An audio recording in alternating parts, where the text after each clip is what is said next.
Hi friends, welcome back to my channel. It's 6:45 am in the morning and we are traveling to Sault Ste. Marie. It's a 7 hours drive from Whitby, Ontario. Once we reach there, we're going to check in the hotel, and the next day actually at 8 am, we are going to go catch a train called Agawa Canyon train. It will take us to Agawa Canyon, and it's like a total of 10-hour trip in the train. We will also have a break where we can take beautiful pictures and we can go trekking. This is our first time in the train, so we are all super excited. Tushi, are you excited? Are you still sleepy? You want to go on the train?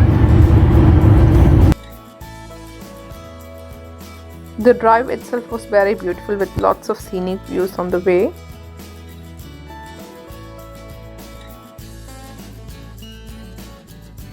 We made a short stop at Dynamic Earth Hands-on Science Center in Sudbury. Dynamic Earth is called home of Big Nickel, one of Sudbury's iconic attractions. The Big Nickel is the largest coin in the world, so we thought we will stop by to take some pictures. You can also go on underground mine tour here, but we didn't have time for all that, so we just took some pictures. There are also many other activities that you can do here if you have time. After taking few pictures, we continued our drive. For lunch, we stopped by a restaurant called Garuda, an Indian restaurant in Espanola. The food we had there was horrible and also very pricey. I suggest you guys stop by any fast food if you're going on that way. After lunch, we again continued our drive and we reached Sault Ste. Marie around 5 p.m. in the evening. We took rest for a couple of hours and then we went for a walk on St. Mary's River Boardwalk. It was just 5 minutes drive from our hotel. This boardwalk was very beautiful with lots of memory stones around. After spending an hour, we went back to our hotel and called it a night because we had to wake up early in the morning tomorrow to catch our train. In the morning, we had some heavy breakfast and headed towards the station. We booked our tickets online and we collected our tickets the previous evening. You can also collect it from this train station on the day of your journey. Since we had time, we collected it the previous evening. You can start boarding the train 30 minutes before its departure time. Our departure time was 8 am, so we started boarding the train by 7:30 am. The price for this train journey is $135 for adults, $67.50 for children between the ages 3 and 12, and $100 for senior citizens. Kids aged 2 and under can go free, but they have to sit on your lap. The ticket price in peak season is $150 for all ages, and in peak season you can see beautiful fall colors everywhere. Your coach number will be written on your ticket, so accordingly you have to board the train. Inside your specific compartment, you can go and pick your seats as per your choice. There will be a bag and Sault Ste. Marie book on every seat. The seats are quite comfortable and you can also push back. There are restrooms too in the train. I had 15 more minutes before the train could start, so I just went down and took some pictures near the engine. The train started exactly at 8 am and there are many screens inside the train where you can hear their announcements, and also after the announcement you can see your path in the screen. A GPS triggered commentary will tell the story of that region as you go. You will learn about upcoming points and its history through this commentary. It's a 114-mile excursion showing the beauty of this region. As I said before, you can see the path on the screens. Most of the lakes and scenic views are to the right. So when you board the train, try to get a seat towards the right so that you can see all the views properly. It's in total a 10-hour trip. It takes around 4 hours to go up to Agawa Canyon Park. And once you reach there, you will have a 90-minute break. And after the break, it's like 4.5 hours of return trip. You will reach Agawa Canyon Park at around 12 p.m. You can bring your own lunch or you can pre-order box lunches. I think it cost around $25, but you have to pre-order them.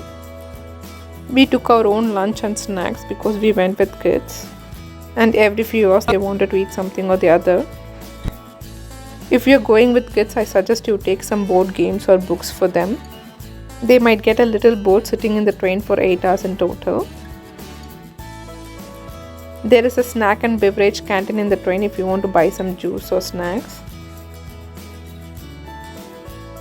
You can see lots and lots of lakes on the right side as you go, and the GPS commentary will explain you about all these lakes. There is no Wi-Fi on the train, and most of the times you will not even have phone signal. And also you don't have any charging points, so make sure your phones are completely charged before starting. We are not allowed to bring any big bags inside the train, but we can bring backpacks and personalized coolers. Especially if you are going in August, make sure you have enough drinks and water bottles. Around 10 to 15 minutes before you reach Agawa Canyon Park, you'll get an announcement. I suggest having lunch before getting down so that we have enough energy to walk around. Once the train comes to a stop at 114 miles, you will have 1.5 hours for yourself. There are a couple of waterfalls called Black Beaver Waterfalls and Bridal Wheel Waterfalls. You can walk along the trail to visit these waterfalls. You can also climb 300 steps to go to the lookout area. You will have only 1.5 hours, and it's quite impossible to cover all 3 attractions. So we decided to just go visit the 2 waterfalls.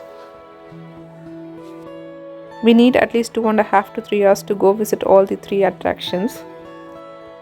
There are also lots of picnic benches in the park. You can just go have your lunch instead of going on the trails.